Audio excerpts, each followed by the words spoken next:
Imagina por un momento un silencio que se extiende por siglos, no un silencio cualquiera, sino uno que cala en lo más profundo del corazón de un pueblo. 400 años sin que un profeta levantara su voz, sin visiones, sin sueños, sin un solo mensaje directo del cielo.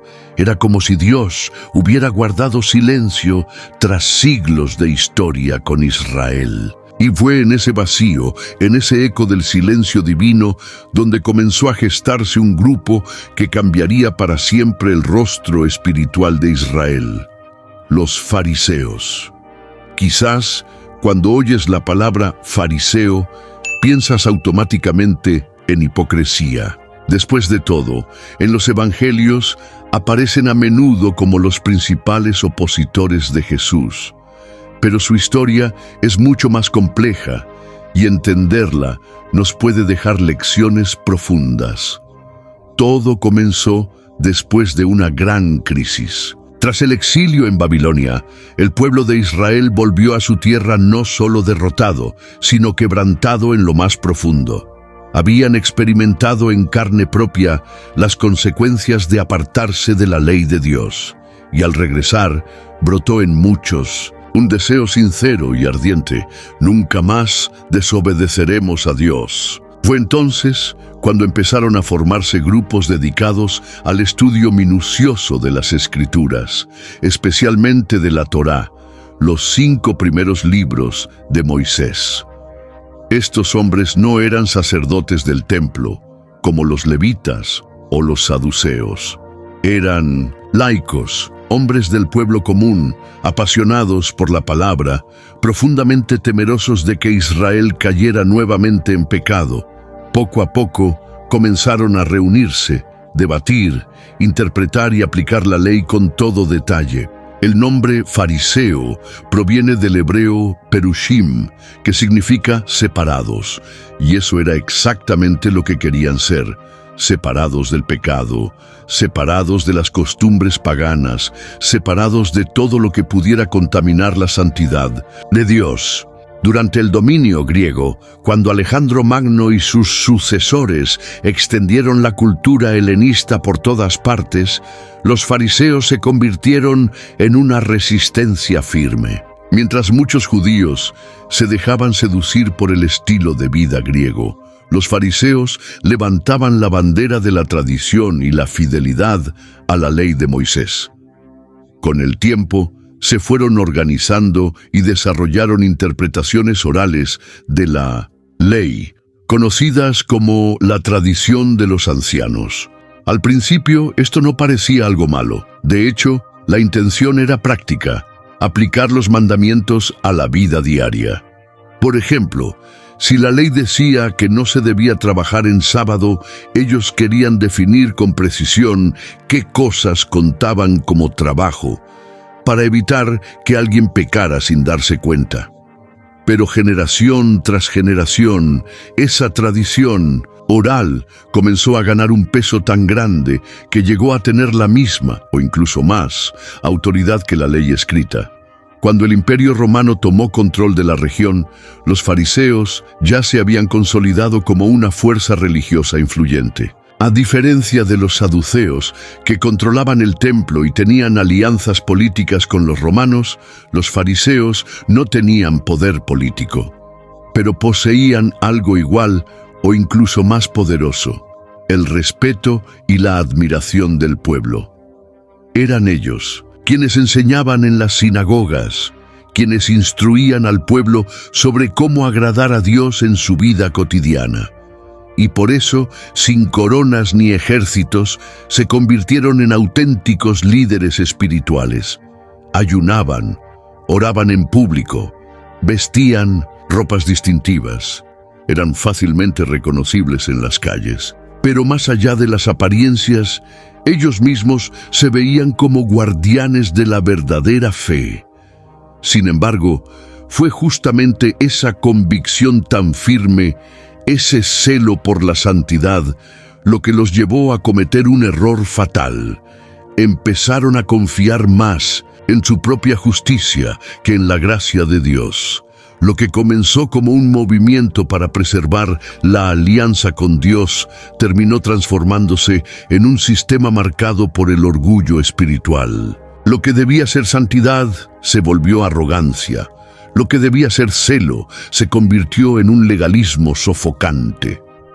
Y es en ese clima, en medio de un ambiente religioso saturado de reglas, tradiciones, apariencias e influencia social, que el Nuevo Testamento abre su telón. Cuando Jesús entra en escena, los fariseos estaban por todas partes. En Jerusalén, en las aldeas, en las ciudades de Galilea. Eran respetados como santos, vistos por muchos como los modelos de espiritualidad. Pero lo que parecía santidad, a menudo era solo religiosidad vacía. La historia de los fariseos no comenzó con maldad ni con hipocresía. Surgieron como una respuesta sincera al pecado del pasado y a la decadencia espiritual de su tiempo. Pero, con los años, lo que debía ser una pasión por Dios terminó siendo una pasión por la imagen, por el prestigio, por las reglas. Y así, cuando el Hijo de Dios apareció, no encontraron en él un aliado, sino a su mayor desafío. Si hubieras visto a un fariseo caminando por las calles de Jerusalén en aquella época, lo habrías identificado al instante. No necesitaba presentarse como alguien importante. Su forma de hablar, de vestir, de comportarse, lo delataba. Ellos eran los guardianes de la fe, pero pronto descubrirían que el verdadero guardián del corazón humano no es la ley, sino la gracia. Los fariseos brillaban entre el pueblo, eran admirados, respetados, vistos por muchos como los hombres más santos de toda la nación. Pero bastaba mirar un poco más de cerca para darse cuenta de que detrás de esa impecable apariencia de santidad se escondía una realidad mucho más compleja. Los fariseos se tomaban en serio la vida religiosa. Oraban constantemente, pero no era solo una oración íntima, susurrada en silencio al oído de Dios. No. Ellos preferían las plazas, las esquinas, los lugares concurridos. Querían ser vistos. Querían que los demás supieran cuán devotos eran. Sus oraciones eran largas, meticulosamente elaboradas, llenas de repeticiones que más buscaban impresionar a los oyentes que tocar el corazón del cielo. Jesús mismo lo diría con una mezcla de tristeza y verdad afilada. Ya han recibido su recompensa, porque lo que movía su corazón no era el deseo profundo de Dios, sino el aplauso humano. ¿Y el ayuno? Los fariseos lo llevaban mucho, más allá de lo que la ley de Moisés exigía.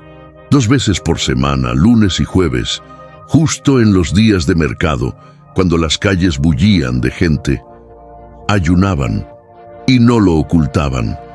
Lucían rostros abatidos, gestos serios, miradas hundidas, en una falsa solemnidad. Todo era cuidadosamente montado. Querían parecer consagrados, pero el corazón estaba lejos, muy lejos de Dios. Sus rituales de purificación eran otro ejemplo.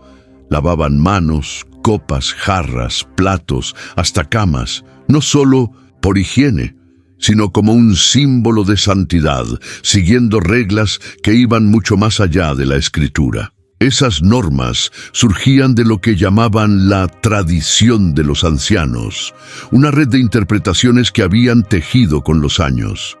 La intención original había sido buena: proteger la ley, rodearla, evitar que alguien la quebrantara. Pero con el tiempo, esas tradiciones se volvieron tan importantes, o incluso más, que la propia palabra de Dios. Y aquí comenzó a desmoronarse todo. Porque sí, los fariseos amaban la ley de Moisés, dedicaban su vida al estudio de las Escrituras, sabían de memoria cada detalle, cada letra, cada mandato, pero mientras crecía su conocimiento, crecía también su orgullo. Se veían como los únicos guardianes de la verdad. Miraban al pueblo con superioridad, Juzgaban con dureza, condenaban sin compasión. Y lo más grave, muchas veces no vivían lo que enseñaban. Jesús los confrontó sin rodeos, con palabras que retumbaban como truenos. Atan cargas pesadas sobre los hombros de los hombres, pero ellos mismos ni con un dedo quieren moverlas. En otras palabras, creaban reglas, imponían normas sobre el sábado, sobre la comida, sobre la vestimenta, sobre cada detalle de la vida cotidiana. Pero en lo profundo, sabían que ni ellos mismos podían cumplirlas todas. En Mateo capítulos 23, Jesús alza la voz en un discurso frontal y desgarrador contra los fariseos. Allí desenmascara el verdadero problema, la hipocresía. Limpiáis el exterior del vaso, pero por dentro estáis llenos de avaricia. Sois como sepulcros, blanqueados, hermosos por fuera, pero llenos de huesos y podredumbre por dentro. Ellos diezmaban incluso la menta, el eneldo, el comino, pero se olvidaban de lo más esencial de la ley, la justicia, la misericordia, la fe. El contraste es estremecedor, porque los fariseos habían comenzado bien. Surgieron con el deseo de obedecer a Dios, de proteger al pueblo del error, de preservar la identidad espiritual de Israel. Pero en el camino perdieron el enfoque, se convirtieron en prisioneros de su propio orgullo. Enseñaban al pueblo, pero lo oprimían. Hablaban de Dios, pero no lo reconocieron cuando lo tuvieron frente a sus ojos, hecho carne, caminando entre ellos. Lo más triste de todo es que estaban tan cegados por su orgullo espiritual que no pudieron ver que el Mesías que tanto esperaban estaba allí mismo, frente a ellos. Hablaron de Dios durante generaciones, pero cuando Dios habló a través de Jesús, muchos cerraron sus oídos, endurecieron su corazón y eligieron la tradición antes que la verdad. La lección es profunda. Los fariseos nos muestran el peligro de una religión vacía, de una vida donde parecer es más importante que ser, donde las reglas sustituyen a la relación, donde la apariencia ocupa el lugar de la transformación. Ellos comenzaron con celo y terminaron atrapados en la apariencia. Comenzaron con temor de Dios y acabaron dominados por el orgullo. Y es en ese escenario de reglas, tradiciones, apariencias, corazones endurecidos, donde Jesús irrumpió para señalar un nuevo camino, el camino de la gracia, de la verdad, de un corazón rendido a Dios, no ante los hombres, sino ante el cielo. Jesús de Nazaret comienza a andar por las aldeas y ciudades de Galilea, atraviesa Judea, enseña en las sinagogas, sana a los enfermos, libera a los oprimidos y anuncia algo revolucionario. El reino de Dios está entre nosotros. Aquí sucede algo sorprendente. Los que estaban al margen, los pobres, los pecadores, los cobradores de impuestos, los enfermos, se acercan a Él, lo escuchan con lágrimas en los ojos y corazones ardientes. Pero quienes deberían haber sido los primeros en reconocer al Mesías, los estudiosos de la ley, los hombres de la religión, se levantan contra Él. Entre ellos, los más presentes y combativos eran los fariseos. Jesús conocía profundamente la ley. Él mismo la cumplió perfectamente. Pero a diferencia de los fariseos, no solo recitaba palabras, Él vivía la verdad, y más aún, Él era la propia verdad encarnada. Cuando Jesús hablaba, algo sucedía. Sus palabras tocaban el interior. No hablaba para impresionar, sino para transformar, y eso incomodaba. Los fariseos, que durante tanto tiempo habían sido considerados la referencia de santidad, ahora se veían expuestos. Jesús no ahorraba palabras. Los llamó hipócritas, sepulcros blanqueados, hermosos por fuera, pero por dentro llenos de muerte, guías ciegos que conducían a otros a la perdición. Denunció la religiosidad vacía, la vanidad espiritual, la apariencia de santidad que escondía un corazón endurecido. En Mateo capítulo 23 encontramos uno de los discursos más fuertes de todo el ministerio de Jesús. Allí, él dirige 7 ayes a los fariseos. Es como si dijera: ay de ustedes. Ustedes predican, pero no practican. Ustedes cierran la puerta del reino delante de los hombres. Ustedes hacen todo para ser vistos por los demás. Ustedes colocan sobre el pueblo cargas que ni ustedes mismos llevan. Ustedes matan a los profetas y luego decoran sus tumbas como si fueran justos. El enfrentamiento era directo, sin rodeos, pero no era por odio. Jesús amaba la verdad y amaba al pueblo. Confrontaba a los fariseos no para destruirlos, sino para despertar en ellos la conciencia del error. Solo que ellos no querían escuchar. No soportaban ver su autoridad desafiada, su imagen cuestionada, su orgullo sacudido. En varias ocasiones, los fariseos intentaron poner a Jesús en situaciones difíciles. Le hicieron preguntas preparadas, crearon trampas usando la ley. Esperaban que dijera algo contra Moisés o contra César. Pero todas las veces Jesús los sorprendía con sabiduría y autoridad. Como por ejemplo, cuando trajeron a una mujer sorprendida en adulterio y preguntaron: la ley manda apedrear, ¿y tú qué dices? Jesús, con calma, respondió: el que de ustedes esté sin pecado, que lance la primera piedra. Uno a uno, avergonzados, se fueron, pero quizá lo que más incomodaba a los fariseos era el público de Jesús. Él comía con pecadores, conversaba con cobradores de impuestos, tocaba a los impuros. Para los fariseos eso era un escándalo. Pero Jesús respondía: los sanos no necesitan médico, sino los enfermos. Y completaba: yo no he venido a llamar a justos, sino a pecadores al arrepentimiento.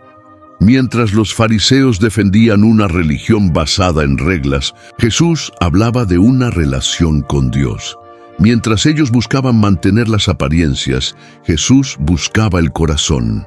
Mientras ellos hablaban de condenación, Jesús ofrecía perdón. Ese conflicto fue intensificándose. La oposición de los fariseos creció hasta que comenzaron a conspirar para la muerte de Jesús. Unidos a otros grupos religiosos, como los saduceos y los herodianos, empezaron a tramar. No soportaban ver al pueblo siguiendo al Maestro. No soportaban perder el control. Pero Jesús lo sabía todo. Sabía que la cruz estaba delante de él. Y aún así continuó denunciando la hipocresía, ofreciendo verdad, llamando al pueblo a la conversión, no por vanidad, sino por amor. Este enfrentamiento entre Jesús y los fariseos es, en realidad, el retrato del conflicto entre la religiosidad humana y la revelación divina. Es el contraste entre un sistema basado en reglas y una vida basada en la gracia, entre una fe de fachada y una fe que transforma desde dentro hacia afuera. Esta parte de la historia nos enseña algo profundo. Dios no busca rendimiento ni se impresiona con las apariencias. Él examina el corazón. Y cuando el corazón está quebrantado, Él entra, sana, restaura y transforma. Hasta aquí hemos visto un escenario de tensión creciente entre Jesús y los fariseos. Muchas veces, ellos se colocaron como opositores de la verdad, resistiendo al mensaje vivo del reino de Dios. Pero la Biblia, siempre fiel y justa en su relato, nos muestra algo que no podemos ignorar. No todos los fariseos eran iguales. No todos estaban cegados por el orgullo o endurecidos por la tradición. En medio de la multitud de religiosos, algunos corazones estaban inquietos y atentos. Uno de esos hombres era Nicodemo. Nicodemo era fariseo y miembro del Sanedrín, el Consejo Supremo entre los judíos.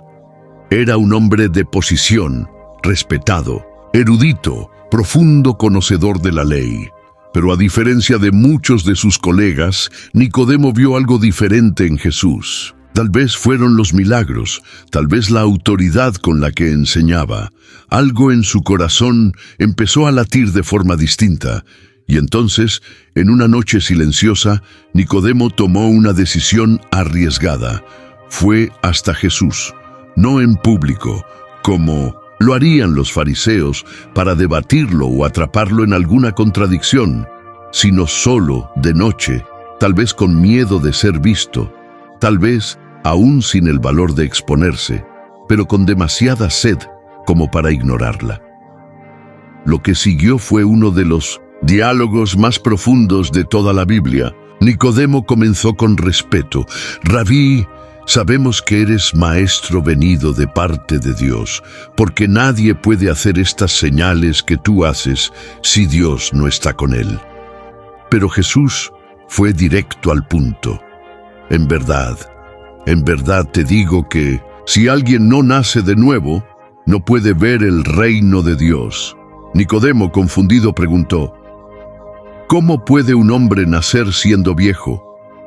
¿Puede acaso entrar por segunda vez en el vientre de su madre y nacer? Jesús, con paciencia, explicó: lo que es nacido de la carne, carne es, y lo que es nacido del Espíritu, Espíritu es. Allí, lejos de las miradas de los demás fariseos, Jesús reveló una de las verdades más profundas del Evangelio: que es necesario nacer de nuevo, que la verdadera transformación no viene de la religión, ni del estatus, ni del conocimiento, sino del Espíritu de Dios. Fue a Nicodemo a quien Jesús le dijo una de las frases más conocidas de la Biblia: porque de tal manera amó Dios al mundo, que ha dado a su Hijo unigénito, para que todo aquel que en él cree no se pierda, sino que tenga vida eterna. Juan 3:16. Nicodemo no respondió con entusiasmo inmediato, pero sabemos que esa conversación lo conmovió. Años después, cuando Jesús fue crucificado, Nicodemo reaparece.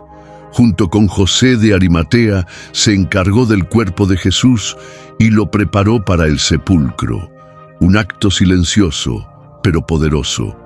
Un gesto de alguien que, en el fondo, reconoció la verdad. Otro nombre importante es Gamaliel, un fariseo respetado, miembro del Sanedrín, maestro de la ley y, quizás, lo más sorprendente, maestro del joven Saulo de Tarso, quien más tarde se convertiría en el apóstol Pablo. En Hechos de los Apóstoles capítulo 5, los apóstoles habían sido arrestados por predicar acerca de Jesús. El Sanedrín quería matarlos. Pero fue Gamaliel quien se levantó y dijo: si este plan o esta obra es de los hombres, perecerá, pero si es de Dios, no podréis destruirlos, para que no os encontréis luchando contra Dios. Gamaliel no se declaró seguidor de Jesús, pero mostró discernimiento, prudencia y una apertura rara entre los líderes religiosos de aquella época. Reconoció que tal vez Dios realmente estaba obrando allí. Y así llegamos a Saulo de Tarso, el fariseo más conocido de la historia. Saulo era fariseo de formación, discípulo directo de Gamaliel. Era celoso, apasionado por la ley, perseguidor de los cristianos. Creía que estaba sirviendo a Dios cuando arrestaba y agredía a los seguidores de Jesús, hasta que en el camino a Damasco, Jesús lo encontró. Una luz brilló desde el cielo. Saulo cayó al suelo y escuchó una voz: Saulo, Saulo, ¿por qué me persigues? Era Jesús, y allí el fariseo orgulloso, erudito, fuerte cayó quebrantado. Quedó ciego por 3 días, y cuando recuperó la vista, nunca más fue el mismo. Se convirtió en Pablo, apóstol de los gentiles, el mayor misionero de la iglesia primitiva. Él mismo diría años después: en cuanto a la ley, fariseo, pero todo eso lo consideré pérdida por causa de Cristo.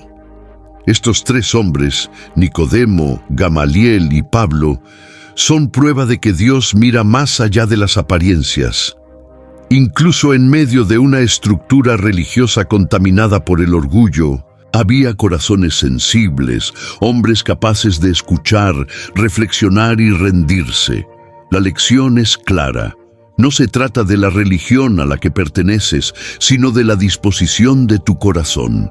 Dios habla con todos, pero no todos escuchan. Algunos, sin embargo, incluso entre los que parecían más distantes, reconocen la verdad cuando ésta brilla delante de ellos. Años después, Jerusalén estaba en ruinas. El templo antes majestuoso ya no existía.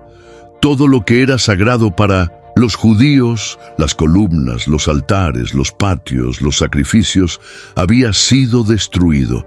Era el año 70 después de Cristo y Jerusalén acababa de ser tomada por las fuerzas romanas comandadas por Tito.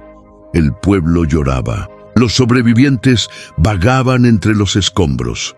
Y con el templo en cenizas, el mundo religioso de los judíos nunca más sería el mismo. Con la destrucción del templo, el centro de la adoración judía desapareció. Los sacrificios cesaron. Los sacerdotes perdieron su lugar de actuación. El sistema religioso antiguo se derrumbaba ante los ojos de una generación que apenas sabía cómo seguir adelante. El templo, el corazón del culto judío, había sido reducido a escombros. Los sacrificios cesaron.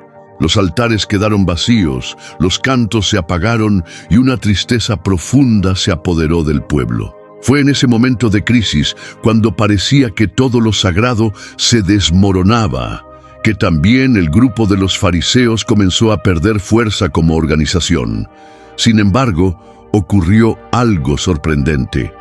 Aunque los fariseos como grupo perdieron protagonismo político y religioso, las ideas que defendían, sobre todo el estudio de la ley y la tradición oral, cobraron aún más fuerza en los siglos siguientes. Sin el templo, el centro de la vida judía comenzó a trasladarse a las sinagogas, donde la enseñanza de la Torá se convirtió en el eje principal. ¿Y quiénes lideraban ese movimiento? Precisamente los herederos del pensamiento fariseo. Los estudiosos coinciden en que el judaísmo rabínico moderno, el que sobrevivió a la destrucción de Jerusalén y se expandió por las naciones, fue moldeado profundamente por las ideas fariseas. La forma de leer las escrituras, la transmisión oral que más tarde se recogería en la Mishnah, el valor del estudio comunitario, los debates entre rabinos, todo eso nació de la base que ellos construyeron. Es un legado que atraviesa los siglos y llega hasta hoy, pero aquí está lo esencial. Esto no significa que todo lo que los fariseos representaban era negativo. Muy al contrario. El celo por la ley, el amor por las escrituras, el deseo de preservar la identidad del pueblo elegido, nacieron de motivaciones sinceras. El problema nunca fue la pasión, sino lo que hicieron con ella.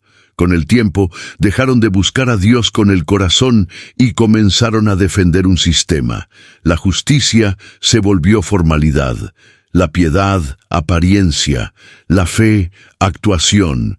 Y aquí es donde la historia de los fariseos se transforma en una lección eterna. Jesús lo dejó claro. Dios no se impresiona con rituales ni con palabras decoradas. Dios mira el corazón. No busca a quienes saben recitar pasajes de memoria, sino a quienes viven su palabra con sinceridad. No le interesan los más visibles, ni los más aplaudidos, ni los más religiosos. Busca a los quebrantados, a los humildes, a los que reconocen su necesidad de Él. La tragedia de los fariseos no fue lo que construyeron, sino lo que perdieron. Tuvieron al Mesías frente a sus ojos y no lo reconocieron. Esperaban a un rey triunfante, pero no supieron aceptar al siervo sufriente. Conocían la ley al detalle, pero rechazaron la gracia. Hablaban del reino, pero no entraron en él. Y sin embargo, en medio de la dureza, hubo luces que brillaron. Nicodemo, el fariseo que vino de noche buscando respuestas, Gamaliel, el maestro prudente que supo ver la mano de Dios, y Pablo, el perseguidor, transformado en apóstol, nos muestran que incluso dentro de un sistema cerrado puede haber corazones abiertos. Dios nunca cierra la puerta a quien está dispuesto a escuchar. ¿Y nosotros? ¿Qué aprendemos? Aprendemos que el legalismo, por más correcto que parezca, no da vida, que una religión sin amor se convierte en peso, en opresión. Aprendemos que no basta con conocer las palabras de Dios. Hay que dejar que transformen nuestra vida. Aprendemos que, a veces, es más fácil construir una imagen de santidad que rendir el corazón, y que Dios siempre preferirá lo segundo. La historia de los fariseos nos invita a examinar nuestras propias vidas. ¿Estamos buscando a Dios o defendiendo un sistema? ¿Estamos viviendo con sinceridad o actuando para ser vistos? ¿Tenemos la humildad de reconocer cuando Él nos habla, incluso cuando lo hace de maneras que no esperábamos? El templo puede caer, los sistemas pueden cambiar, las estructuras pueden derrumbarse, pero lo que permanece es la invitación de Dios a un encuentro verdadero. Eso es lo que cuenta al final. Un corazón que escucha, que aprende, que se rinde, porque donde hay corazones así, incluso en medio de la ruina, siempre puede brotar vida nueva.